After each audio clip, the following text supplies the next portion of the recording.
దండం చాలా మందికి పెడతారమ్మా. పదవి చూసి పెడతారు, అవసరానికి పెడతారు, డబ్బు కోసం పెడతారు, భయంతో పెడతారు, అవతల వాడిని వాడుకోవడానికి పెడతారు. అది కాదమ్మా దండం అంటే.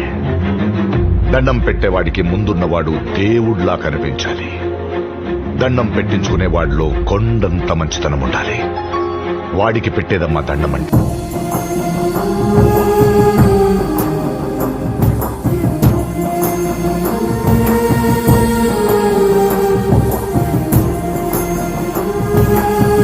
దేవుడి కాడికి వెళ్ళి దండం పెట్టుకోవటం కాదు, జగన్ గారికి దండం పెట్టుకుంటే చాలు.